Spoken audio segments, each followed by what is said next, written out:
Hai, Assalamualaikum. Sebelum kita mulai materi kali ini, saya ada pertanyaan buat teman-teman. Kalian pernah gak sih ngeliat sebuah ide bisnis, kelihatannya keren banget, tapi seiring di berjalannya waktu, bisnis tersebut malah tutup atau bangkrut? Nah, menurut Harvard Business Review, sekitar 67 sampai 90% organisasi mengalami kegagalan dalam pelaksanaan strategi. Nah, jadi bukan karena idenya kurang menarik atau idenya jelek, tapi karena eksekusinya yang kurang efektif. Oleh karena itu, di pertemuan kuliah kelima ini kita akan membahas tentang gimana sih caranya mengelola bisnis. Subtopiknya yang bakal kita bahas mulai dari mengidentifikasi fungsi dasar manajemen, berbagai jenis manajer dalam organisasi, terus lanjut ke pentingnya manajemen strategis, hierarki perencanaan, sampai pentingnya budaya perusahaan. Oke, dari yang pertama, fungsi dasar manajemen. Sebelum ke fungsi dasar, saya mau ingatkan kembali bahwa yang namanya manajemen itu merupakan proses merencanakan, mengorganisir, memimpin, dan mengendalikan sumber daya organisasi. Sumber daya organisasi termasuk apa aja? Termasuk keuangan, fisik, manusia, informasi, dan semua sumber daya yang dimiliki oleh organisasi tersebut. Untuk apa? Untuk mencapai tujuan. Tujuan bisnis. Lihatnya di mana tujuan bisnis dapatnya dari visi misi organisasi. Oke, kita lanjut lagi balik ke fungsi dasar. Jadi seperti yang dimention di pengertiannya ya, ini sesuai banget. Jadi fungsi dasar manajemen itu ada 4. Yang pertama itu ada planning atau merencanakan, ada organizing atau mengorganisir, lanjut lagi ada leading atau memimpin, dan terakhir ada controlling atau mengendalikan. Jadi yang pertama, planning. Planning itu jadi kita memastikan bahwa organisasi kita itu berjalan sesuai dengan apa yang direncanakan, sesuai dengan tujuan pembuatan organisasi. Termasuk apa aja? Termasuk membuat tujuan, termasuk gimana sih strategi untuk mencapai tujuan tersebut, termasuk juga rencana operasionalnya mau seperti apa, kayak gitu. Selanjutnya, manajemen juga harus memastikan bahwa eh, melakukan organizing gitu. Jadi organizing itu termasuk membuat struktur organisasi. Strukturnya mau kayak gimana nih? Atau pakai struktur matriks atau pakai struktur lain gitu ya. Terus lanjut lagi koordinasi antar divisi gimana? Mau satu divisi fokus aja atau kan nanti per proyek dibaginya kayak gitu. Kita lanjut lagi, ada leading atau memimpin, jadi harus yang namanya manajemen pasti harus memimpin dan menginspirasi agar kepemimpinannya itu tetap dihormati gitu ya, dan dijadikan contoh gitu ya, dan biar ke bawah-bawahnya ngikutin contoh baik yang diberikan oleh manajemennya. Lanjut lagi yang terakhir ini ada controlling. Jadi namanya controlling gitu ya, ngasih kontrol atau mengendalikan. Jadi kita kasih nih standar kinerjanya mau kayak gimana. Misalkan kalau misalkan nggak sampai standar kinerja ini di awal rekrutmen ya udah berarti kita tolak gitu ya. Kalau misalnya seiring berjalannya waktu ternyata dia ada nih karyawan lama yang nggak sesuai, udah nggak sesuai standar kinerjanya sama standar kinerja yang kita tetapkan, bisa aja kita pecat atau misalkan dibeli pelatihan dan lain sebagainya.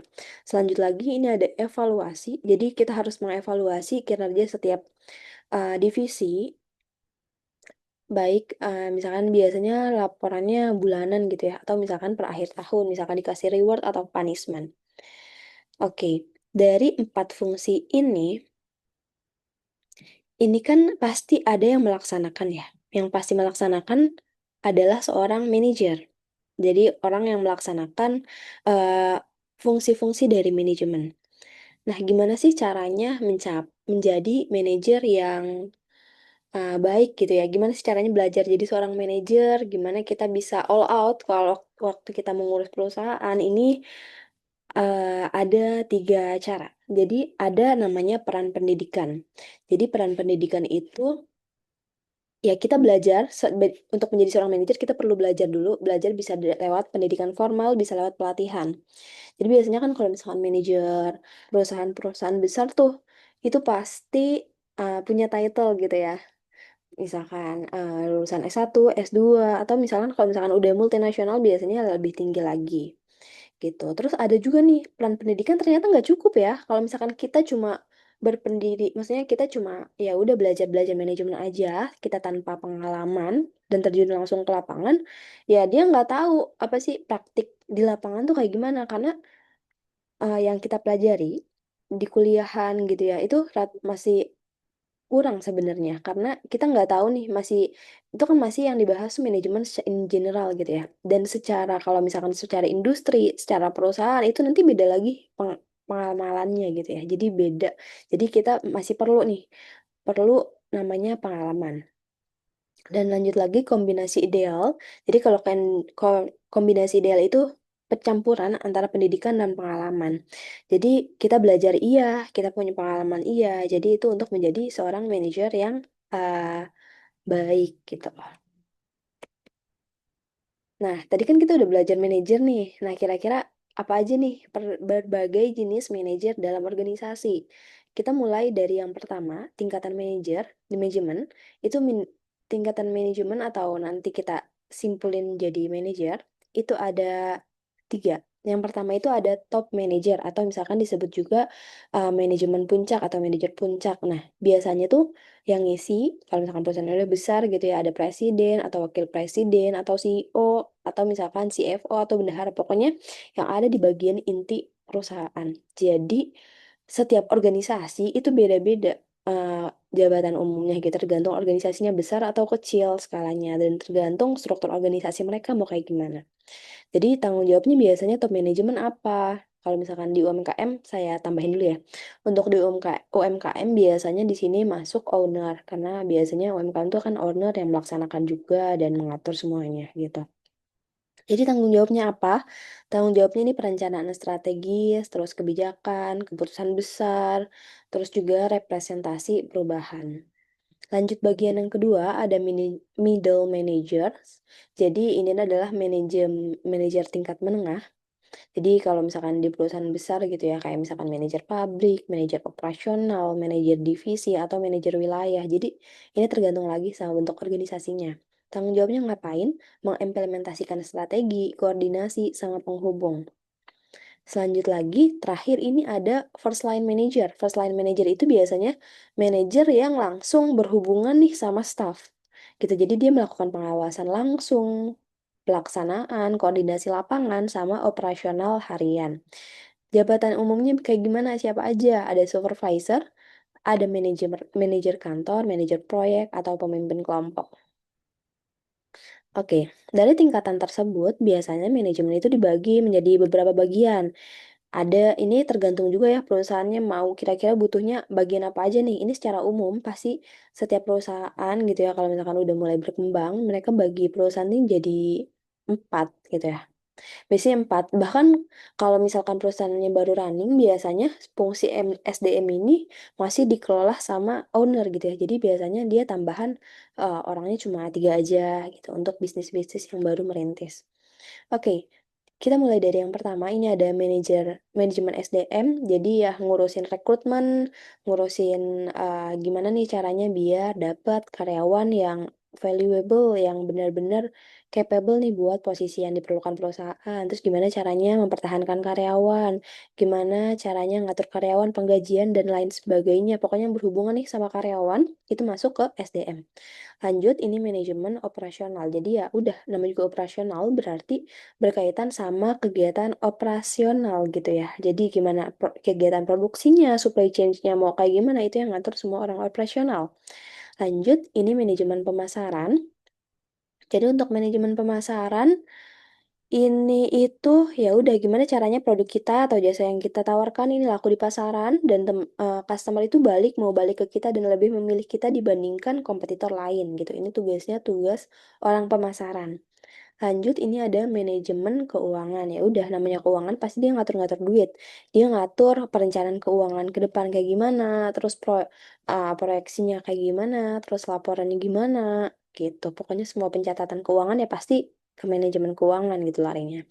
Dan manajemen lainnya tuh kayak menangani fungsi khusus sesuai kebutuhan perusahaan. Misalnya perusahaan kita menerapkan, pokoknya kita perusahaan teknologi gitu ya, teknologi baru bikin, ya udah pasti perlu manajemen R&D, Research and Development. Karena kita harus terus berkembang gitu ya. Jadi emang dibuat divisi khusus atau misalkan manajemen sustainability atau dan lain sebagainya gitu. Tergantung emang kebutuhan perusahaannya seperti apa.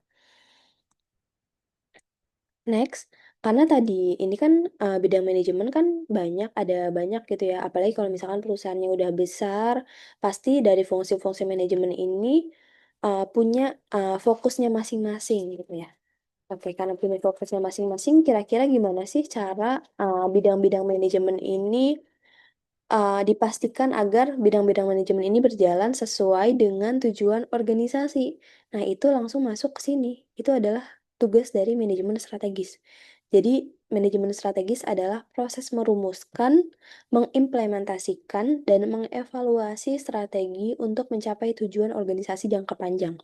Jadi, manajemen strategis ini mastiin nih bahwa setiap bidang-bidang yang ada di organisasi kita berjalan sesuai dengan tujuan akhir organisasi atau goals organisasi kayak gimana gitu. Itu harus disesuaikan sama manajemen strategis. Nanti biasanya yang ngatur siapa? Yang ngatur dari manajemen puncak. Oke, kenapa penting? Karena manajemen strategis ini adalah yang menentukan arah dan tujuan organisasi secara jelas gitu. Yang kedua, membantu beradaptasi kalau misalnya sekiranya ada perubahan lingkungan bisnis. Kayak misalkan yang gak diduga, kayak misalkan waktu 2019 sampai 2020 sampai 2021 ya dampaknya. Itu ada COVID tiba-tiba kan. Nah, itu harus membantu beradaptasi. Itu salah satu fungsi manajemen strategis. Lanjut, ini ada fungsi dasar dalam pengambilan keputusan yang efektif, terus menciptakan keunggulan kompetitif yang berkelanjutan karena dia udah tahu goals-nya apa dan dia udah tahu kelebihan kekurangannya, jadi dia bisa meningkatkan hal tersebut dan menjadi value added perusahaan dia dibandingkan dengan kompetitor lain. Lanjut, ini mengoptimalkan penggunaan sumber daya dan meningkatkan efisiensi. Dan yang terakhir, menyatukan seluruh bagian organisasi menuju visi yang sama. Seperti telah saya singgung sebelumnya. Oke, dalam melakukan perumusan manajemen strategi, ini ada beberapa proses ya. Jadi prosesnya itu simpelnya ada 3. Yang pertama, menetapkan tujuan strategis. Nah, tujuan strategis dapat dari mana biasanya? Di awal bikin perusahaan, atau misalkan awal tahun gitu ya, kita suka bikin mission statement. Jadi, kita mau ngapain nih 5 tahun ke depan gitu. Kita mau mencapai apa, kan visi biasanya mencapai apa. Nah, kita mau ngapain aja nih 5 tahun atau 3 tahun ke depan kita mau ngapain aja. Itu biasanya dimasuk ke mission statement.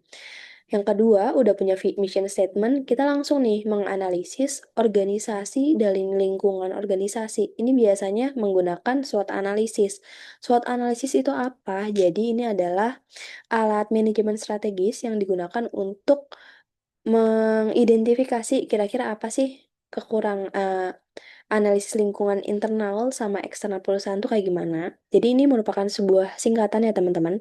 S itu strength atau kekuatan, W itu weakness atau kelemahan, O itu opportunity atau peluang, sama threat itu artinya hambatan. Jadi SW ini adalah faktor lingkungan internal kita. Jadi apa sih kekurangan sama kelebihan organisasi kita dibandingkan yang lain? Jadi faktor internal gitu ya. Misalnya kelebihan kita, oh kita eh R&D-nya udah lulusannya pokoknya kredibel, terus juga ya paling bagus lah se-Indonesia. Atau misalkan lain kita pakai bahan yang kita buat sendiri gitu ya. Kalau misalkan tekstil, kita pakai bahan yang dibuat sendiri dan belum ada kompetitornya karena kita buat sendiri. Dan kita udah punya copy, misalkan punya hakinya gitu ya. Jadi orang-orang nggak bisa pakai eh, apa sih namanya bahan kita gitu. Atau inovasi yang kita lakukan. Tapi kekurangannya misalnya kita kekurangan apa misalnya kita stoknya masih terbatas, cabangnya masih terbatas untuk daerah-daerah Indonesia kayak misalnya beda pulau itu kita baru melayani Pulau Jawa aja, tapi untuk pulau lainnya selain Pulau Jawa kita belum melayani gitu. Itu masuk ke weakness. Lanjut lagi opportunity-nya gitu. Kita bahas peluang-peluangnya kira-kira peluang dari misalnya kebijakan pemerintah kah atau misalkan dari ekonomi, dari politik kira-kira ada peluang gak nih yang bisa kita manfaatkan biar kita bisnisnya maju gitu. Dan yang terakhir hambatan atau T, jadi kita Cari nih dari peluang tersebut kira-kira ada gak nih yang bikin memperhambat gitu, memperhambat kayak misalkan dari ekonominya kah, atau misalnya dari kebijakan pemerintah, dan lain sebagainya, gitu. Yang ketiga, ini ada menyelaraskan organisasi dengan lingkungan. Jadi strategi organisasi itu harus diselaraskan nih dengan lingkungannya kayak gimana. Misalnya kita pengen bangun industri di Malaysia, kira-kira ada gak nih faktor lingkungan yang mempengaruhi operasional bisnis kita? Jadi kita harus sesuaikan dengan lingkungan, gitu. Lanjut lagi, kalau misalkan kita udah melakukan proses formulasi strategi, kita melakukan hierarki perencanaan. Jadi ini tuh merumuskan perencanaan strategis tadi menjadi rencana operasional gitu yang bisa dilaksanakan. Oke, ini dibagi jadi 3. Yang pertama itu rencana strategis, terus ada yang kedua rencana taktis, ada juga rencana operasional.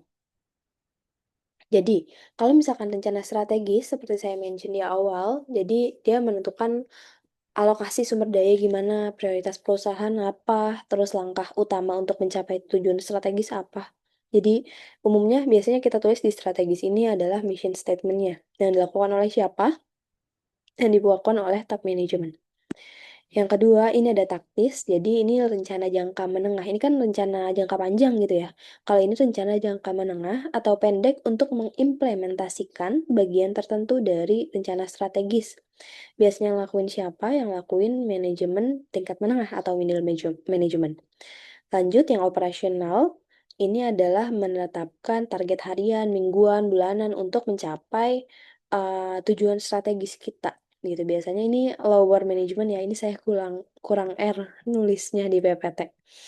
Oke, kita langsung masuk ke contoh. Misalkan kita punya usaha namanya Filosofi Kopi. Nah, Filosofi Kopi ini udah berkembang di Indonesia, tapi cabangnya masih sedikit gitu ya, dan cabangnya masih di kota-kota ini kota-kota besar aja gitu. Tapi terkenal, udah mulai terkenal, apalagi online-nya, misalnya online-nya udah terkenal, terus dikenalnya sebagai top kopi premium. Oke, kalau misalkan kita pengen buat hierarki perencanaan, kita bisa mulai dari rencana strategis.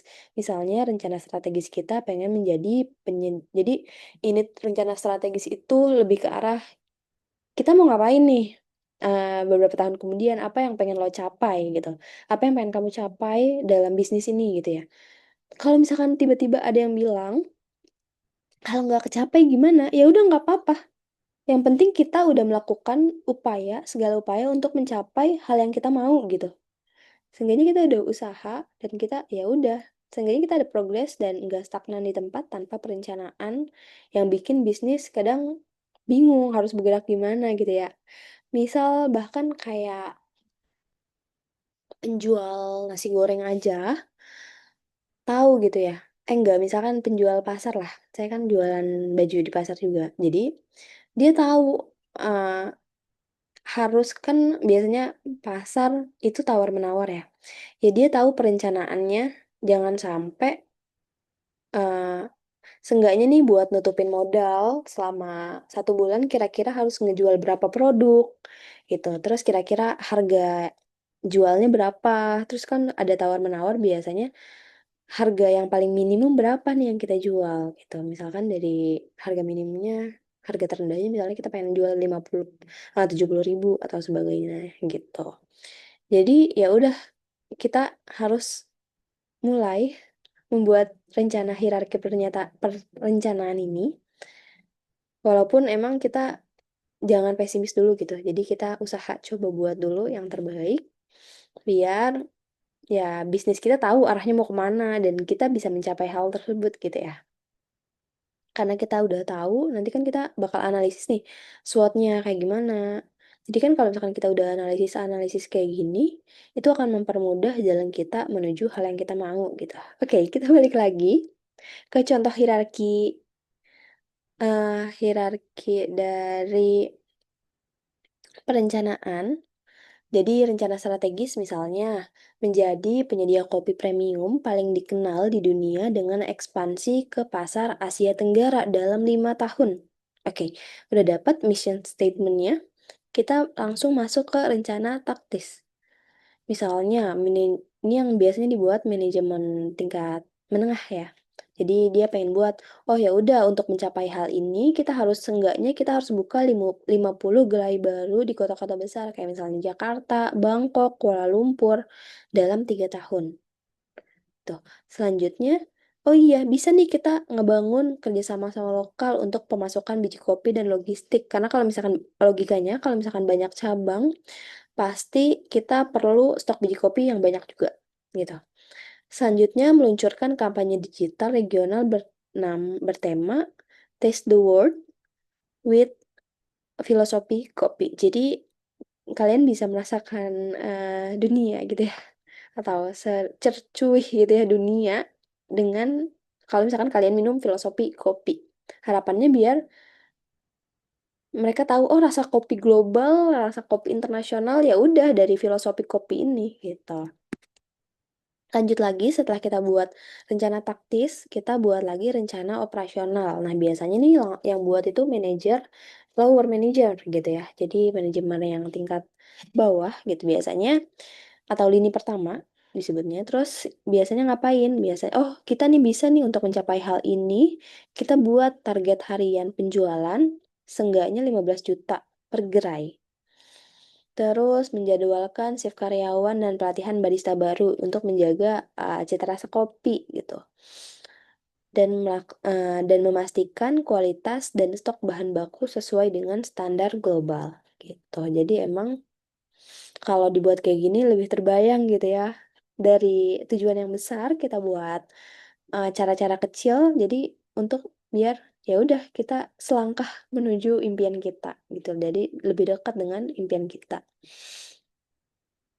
Lanjut ini ke pentingnya budaya perusahaan. Oke, sebelum ini untuk password kehadiran atau password absensi, passwordnya itu Garuda Indonesia, G-nya besar, I-nya besar di bagian Indonesia. Jadi Garuda, G-nya besar, Indonesia, I yang pertama itu besar. Itu untuk password kehadiran. Kenapa sih saya pakai password lagi? Sempat seminggu kan kemarin nggak pakai password gitu ya. Jadi pas saya cek itu antara yang pakai password sama enggak, yang nonton itu lebih banyak pas pakai password. Sama pas lagi kuis mungkin juga ya, karena salah satunya karena itu. Jadi untuk memastikan kalian belajar dan ikut kelas beneran, jadi izin untuk absensinya saya pakai ke password kembali. Jadi untuk yang kerja ataupun nggak bisa ngisi atau nonton video pas hari Sabtu ini di jam kuliah, nanti teman-teman bisa chat saya lewat WA gitu seperti biasa. Jadi lanjut lagi ke pentingnya budaya perusahaan. Jadi kita tahu sebuah budaya gitu ya. Budaya itu kan adalah kepribadian dari sebuah organisasi atau misalkan di sini adalah identitas unik organisasi. Yang bedain organisasi tersebut sama organisasi lain itu tentu salah satunya dari budayanya. Misalkan dari nilai yang mereka yakini, dari keyakinan, dari norma, dari cerita atau kebiasaan-kebiasaan tertentu. Gitu. Fungsinya apa sih budaya perusahaan ini? Yang pertama, biar jadi arah sama panduan perilaku karyawan dalam mencapai tujuan perusahaan. Yang kedua, membentuk keseragaman nilai dan tindakan di seluruh organisasi. Yang ketiga ini membantu karyawan baru beradaptasi dengan cepat terhadap nilai dan perilaku yang diterima. Kira-kira kalau misalkan perusahaannya budaya, emang ada beberapa yang tertulis, ada yang enggak gitu ya. Jadi ya kalau misalkan kita udah tahu budayanya kayak gimana, jadi mereka tahu gitu gimana apa yang dianggap baik sama organisasi, apa yang dianggap buruk atau tabu, gimana seharusnya bersikap dan lain sebagainya. Dan kalau misalkan pengen ngelihat gampangnya budaya organisasi, biasanya kita kalau di BUMN gitu ya, di BUMN kan suka nulisin poster akhlak gitu ya, itu budaya yang mereka ingin capai lewat 6 nilai yang mereka junjung tinggi. Salah satunya budaya bisa dilihat dari situ, tapi masih banyak juga budaya yang emang terselubung gitu. Kita harus masuk ke organisasi tersebut biar tahu, atau emang budaya yang kelihatan dari luar mungkin ada beberapa gitu ya yang harus menjadi kliennya. Jadi harus berinteraksi langsung biar kita tahu budayanya sebenarnya kayak gimana sih di organisasi ini gitu. Lanjut, ini ada mempengaruhi motivasi, gaya manajemen, sama etika kerja. Jadi, balik lagi nih, tergantung budaya yang dibangun sama pelopor organisasi tersebut siapa. Budayanya yang dia rancang kayak gimana, dan keberjalanannya kayak gimana, gitu. Bahkan, manajemen strategis juga biasanya disesuaikan lagi nih sama budaya organisasi. Atau misalnya, manajemen strategisnya diubah, oh pengen ngubah budaya, tapi ini agak susah ya kalau misalkan pengen ngubah budaya, terutama kalau misalkan emang agak bertolak belakang nih budaya yang sebelumnya sama budaya yang kita pengen capai di selanjutnya gitu, itu agak susah sih buatnya. Oke, jadi intinya untuk pertemuan kita kali ini, kesimpulannya adalah ini, mengelola bisnis bukan hanya tentang menjalankan aktivitas harian, tapi memastikan setiap fungsi manajemen, strategi, dan budaya organisasi itu berjalan selaras agar perusahaan mampu beradaptasi dan mencapai tujuannya secara berkelanjutan. Gitu. Jadi lingkup pengelolaan bisnis tuh banyak ya ternyata, mulai dari pengelolaan harian. Mungkin kita kalau misalkan mengelola bisnis, kita mikirnya udah pengelolaan harian aja. Tapi ternyata lebih dari itu kita. Kita harus memastikan setiap fungsi manajemen, strategi, dan budaya itu berjalan selaras juga. Biar tujuan organisasi tetap berjalan berkelanjutan. Tuh. Oke, cukup sekian materi minggu kelima ini. Sampai jumpa di pertemuan keenam. Oh iya, untuk eh nanti untuk yang kelas online, saya ingetin kembali bahwa nanti kita ada Zoom di pertemuan ketujuh. Diubah dari pertemuan ke-6 menjadi ke-7. Oke, cukup sekian materi kali ini. Wassalamualaikum warahmatullahi wabarakatuh.